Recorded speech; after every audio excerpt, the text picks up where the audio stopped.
Good morning, everyone, and welcome to the Golden State Media Concepts Social Media News Podcast. I'm your host, Pauline, and today's episode is kind of funny, actually, because there's a lot to do with animals on social media, and also my first story has to do with the most expensive in-app purchase ever. Now, when you're like a kid or even as an adult, you got to be very, very careful when you're on these apps, because sometimes the app itself to download it will be free, but then parts of the app, in order to play, you have to buy things. So like it could be buying coins or extra lives or I don't know, just different features to unlock a level is sometimes for some apps an in-game purchase, and they range from a variety of different prices. They could be 99 cents, $10 for 10,000 coins, whatever. And typically, like, I like to pride myself in not giving in to buying in-game purchases, but then sometimes I do. I think I did do it on Blossom Blast, because I really needed an extra life and I really couldn't take it any longer. And I just was like, it's just 99 cents. But you have to be very careful because it can rack up. But there is an app called Vero. Now, Vero is an app where, if you're unfamiliar with it, it's a social media app, okay, but it's not a game, but sometimes people will sell stuff on here. And so the biggest in-app purchase ever using Apple Pay was for $1 million. Now, if you're thinking like, oh my gosh, what could you have bought for $1 million? At first, when I first heard of this story, I was like, oh my gosh, this has to be on accident. Somebody's kid probably got their phone and just kept tapping away or something. Like, there has to be a mistake, right? Like, who is going to spend $1 million in an app for something? But it wasn't just for lives or anything. It was actually for a 1964 Aston Martin DB5, and it was bought by a car enthusiast. And this is the same kind of car that James Bond drives in Skyfall. And this model that he purchased was completely restored. It's a beautiful, beautiful car. And the buyer is anonymous, so he's right now still anonymous. We don't know who he is, but he bought it from the Coys of Kensington, a British car auction house. And so the buyer, and this is from the CEO himself, was overjoyed to see the car of his dreams and didn't want to lose it. He was keen to quickly getting in front of the queue. So a few days later, he hit the buy now button on Vero to guarantee the purchase, leaving two other collectors disappointed. So there was two other people who did want to, auction and bid for that car, but he just went away and swiped it with the buy now. So with $1 million purchases. So then once I heard the rest of the story, it kind of made sense. I mean, I don't have $1 million to just be buying anything, actually, but if you do have the money and it's a collector, like if you are a car collector and, to know that it's a restored version of a car that was on James Bond, I actually thought it was really, really cool. And you can take a look at the car on their Instagram as well, to see exactly what it is. And it's Coys 1919. That's COYS 1919. It's a very, very beautiful car. It's the first and largest ever Apple Pay transaction, so that's pretty cool too. But it's a beautiful car, and so it makes it kind of worth it, I guess. At least it wasn't just for some extra lives or an extra boost on Blossom Blast or something like that. So I was like, okay, that makes a lot of sense. But then in other social media news I wanted to get to today is, that you can, and we've talked about this before, about making money on social media, right? And how you can be an influencer. We've talked about being a brand influencer. We've talked about just being like a brand ambassador. But did you know that your pet can make more money than you. And when there's cats or dogs or whatever it is online, a lot of them have a huge following for whatever reason, because they're cute, because they're ugly cute, what I like to call, but they also get paid for the posts that they post, and for the brands that they bring to the attention of their followers, because a lot of these pets have a major following as well. And so that's a huge audience of people, whether it's for clothing, like different pet, just way of life. I don't know, the luxury pet lifestyle. And so when we come back, I want to tell you guys just how much a Instagram dog diva who goes by Toast makes per post. So keep it locked here. You are listening to the Golden State Media Concepts social media news podcast. I will be right back.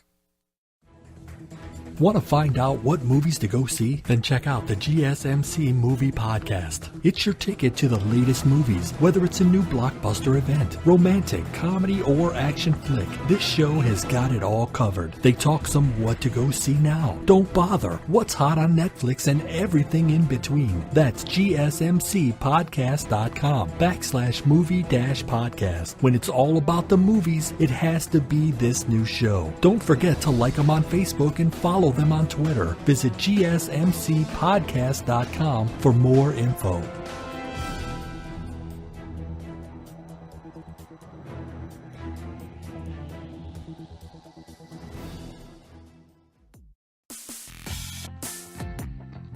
Welcome back, everyone, to the Golden State Media Concepts social media news podcast. And so I wanted to talk to you guys about pet influencers. Now, if you're not one to want to be in front of the camera or always on the forefront, then it's okay. If you have a pet who's cute or not so cute, I like to call them ugly cute, because you know how some things, they're just cute because they're so ugly. So they're ugly cute. But I mean that in a very nice way. There are some like dogs and cats that are ugly cute. They just are. They're not really that cute, but they're ugly cute. But you can potentially make a lot of money through your pet being a pet influencer. Now, one of these pets influencers is Toast.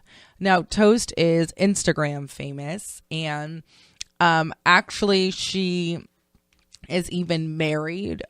She has just come out with a book, actually, entitled Toast Hampton, How to Summer in Style. So she spent a summer in the Hamptons, and she was actually a rescue dog in 2011, and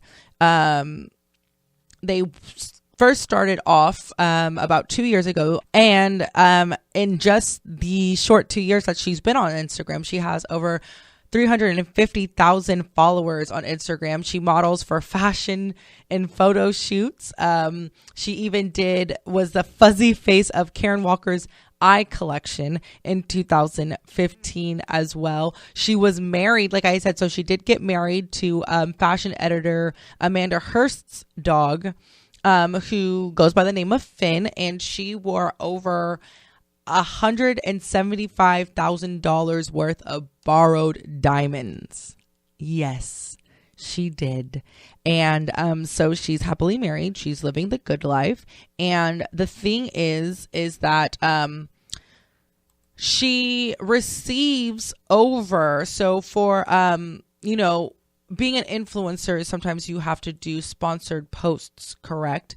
And we learned about that as well. But so our good friend Toast, she receives up to $5,000 per sponsored post on Instagram. So it may be funny, it may be just hilarious, and we can't believe it, but I mean, it's raking in real life money. And so I guess it's only a joke to us because we're not gaining any of that revenue. So what can we say? We can laugh, but at the end of the day, our girl Toast, who is a little puppy dog, is making that money. So it's not that funny, right? If, the joke's on us, I guess. And so I did want to get into how to successfully manage a social media channel, because that is really what it has to do with, is keeping and if you are someone who wants to make money through social media, it really does have to do, like, there's a formula. There really is a way to help you gain that success. And the first step is content is key. And so you want to always be giving out content, and you don't want things that are too long but not too short, because nobody really wants to watch a 13-minute video on YouTube. We like shorter and sweet, to the point, but you have to make sure that you have quality content, because when you start slipping on your content, or whatever it is that you're posting, whether it's on Instagram, whether it's video content, when you start slipping on your content is when you start to lose followers.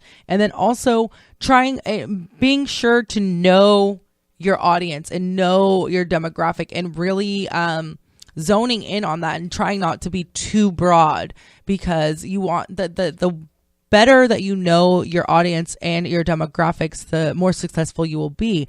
You want to make sure you match the demand that you supply to the demand of your audience. And so if they're more business types, you got to keep that in mind. If they're more of a younger demographic, you have to keep that in mind. You have to keep in mind, are you posting more for a female audience? Are you posting more for a male audience? And so that is something that you have to keep in mind. And then, as well as being uniform, keeping things the same. So if you have multiple platforms, using the same name, so the same handles on all of your different platforms, the same colors. If your website is a certain color, then you may want to keep that uniform color for all of your other platforms as well. And then also making sure that you just have fun and that you enjoy it, because the more fun and opening up that conversation and being able to have that interaction between your followers, your listeners, your audience, as well as with yourself, so that you guys both, that you could get feedback truly. And if you do get like those mean comments or hate mail, whatever you want to call it, some of it may be valid. Some of it could just be that they're just hating on you because they're just bored, but it could also have some validity to it as well. If you receive a comment or some mail that says, that is giving some constructive criticism, that might not always be praising what you're doing, but if they're able to give you some constructive criticism, then that might be something that you want to take into account when you are drafting up and outlining for your next video, your next post, your next blog, whatever it may be. So keeping open that line of communication and just being there for your audience as well, versus take it or leave it attitude. Is really listening to your audience, because without an audience, you don't have a successful social media platform. And so, and if it's your dog or your cat and you want to be a pet influencer, then you got to make sure that your dog is always the main focal point of your post, that it's not you and your dog. Because if your audience is in love with your dog and they're not in love with you, that's okay. You just got to give the people what they want, right? So, and definitely engaging with your audience, and, just being consistent. And always, if you post every Wednesday, then make sure that you have a post every Wednesday, because your audience is going to get conditioned and is going to be looking forward to seeing your posts on Wednesday, or seeing your posts every Friday night, whatever it may be. So keep that in mind if you are interested in starting that. But I'm going to cut it right now to a quick break. And when we come back, I want to talk about the penguin love triangle that has hit the social media world by storm. So keep it locked here. You're listening to the Golden State Media Concepts Social Media News Podcast. I will be right back. Are you looking for help for your fantasy football team? Check out the GSMC Fantasy Football Podcast. Get today's best advice on who to start, who to sit, even who you should draft. From sleeper picks to red hot lineups, they got it all covered for you. That's gsmcpodcast.com/fantasy-football-podcast. We'll cover traditional leagues, dynasty, PPR, even IDP leagues. When you need fantasy help, there's just one show to hit up. Don't forget to like them on Facebook and follow them on Twitter. Visit gsmcpodcast.com for more info.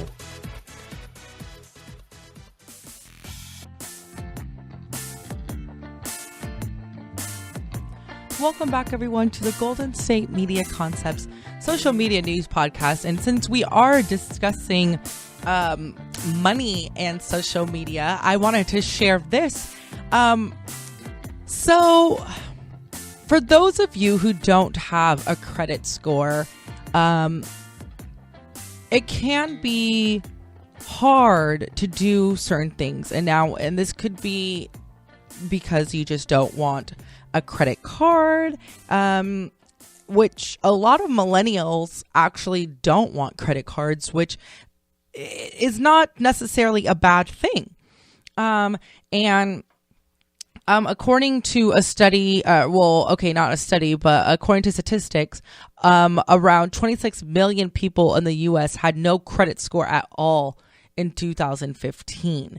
And so some places that are, depending on your organization and depending on what you are trying to do as you move forward in your life,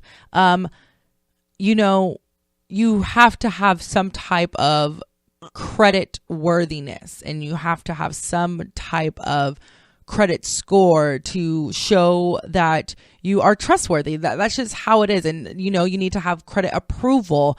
And with a lot of things, whether it's like a loan, if you want to start a new business, whatever it is, for just interest rates as well, depending on what it is that you are trying to do, as I said, moving forward in your life. And so these companies, these organizations are needing to address that problem through a different means. And they are actually considering using alternative sources of data, such as social media.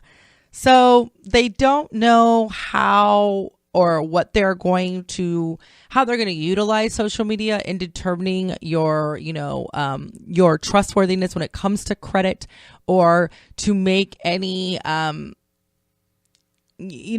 this is going to benefit. But it could be a good thing. So it's half and half, because one should just always be aware of what you're posting on social media at all times. But if you're someone, this could actually benefit someone who, if you don't have a credit score. So it's a good thing. It's a bad thing. We'll see how it happens. But of course, there's always the whole, argument of I should be able to post whatever I want and it shouldn't affect me and my business. But then we do know that a lot of times it does affect your business, even employment as well. So it may also be something that could affect you, good or bad, otherwise, for credit approval. So keep that in mind. That was just something that I came across that I thought was quite interesting, because it just shows how social media is truly growing and penetrating every aspect of our lives, whether we like it or not. Business, marketing, the way that we interact with one another, the way that we communicate, what we post. For some people, it's even their entire livelihood. So keep that in mind when you're posting, and you can definitely look into this more. And like I said, they haven't really come up with a solid way on how these companies are going to use your social media platforms in determining your credit approval and like approving you for different credit for loans, interest rates, all of that. So just keep that in mind. That was something that I wanted to share with everyone. But before we get ready to wrap up this episode, I wanted to discuss the penguin love triangle. So if you have been on Instagram, Twitter, Facebook, even, I don't know, probably on Vine as well. I don't really have Vine, so I have Vine, but I don't go on Vine. I've taken the app off of my phone, so I don't readily and easily go on Vine all the time. But you have probably heard of the penguin love triangle, and it's so funny because it was captured. It was a video from the National Geographic, and people just went just in a frenzy. It was hilarious. Some of it was kind of funny. Some of it wasn't. I know a lot of people took it very, very serious because it actually got into becoming like a bloody battle. Basically what it was is that a penguin, and it looks like basically the gist of the story is that a penguin comes home and finds his wife with another penguin. And I'm not laughing at what happened. Okay. So if you have seen the video, I have seen most of the beginning of the video. I did have to skim through it because it's kind of long. It's a little long. I have a short attention span, so that's why I say it was a little long for me. But, people have been using the stills from this video to also post on Instagram and Twitter as well. They even came up with a Twitter account for the female penguin in which she voices her opinion on the matter, and then she says that the media did not approach her or ask her any questions in regards to what happened and her role in the fight. So it just became one of those things that the social media world just took and ran with. And so it's actually pretty, and I didn't want to watch too much of the video because the penguins really are fighting one another, and it's pretty aggressive. So if you are a person who is faint of heart and is faint of, you just don't enjoy watching people, animals, or anybody fighting, then I don't suggest that you watch it at all, because like I said, it does get pretty bad. And but I think what it was funny is just that people started creating this whole narrative for this love triangle of penguins and really ran with it and created different scenarios in which why she was supposedly cheating on him and what he came back into. And so it just showed some of the fun. But like I said, again, if you haven't seen the video and you are faint of heart, I don't suggest that you do see it because it is pretty deep. But it was posted by National Geographic. You could see it on their Twitter as well. That's Nat Geo channel. It was just posted in November.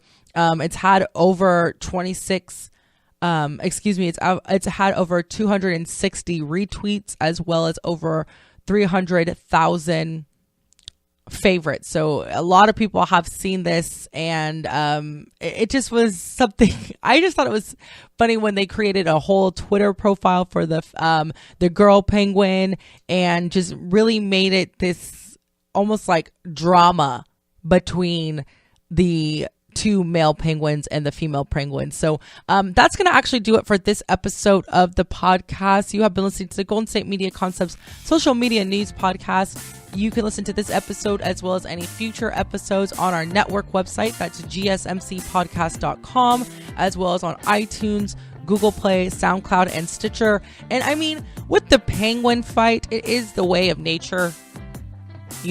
Mating and males fighting for a female. That is the way of nature. So again, if you're faint of heart, I don't suggest that you watch it. And that's why I'm giving you that heads up. But it has been in regards to a cheating penguin.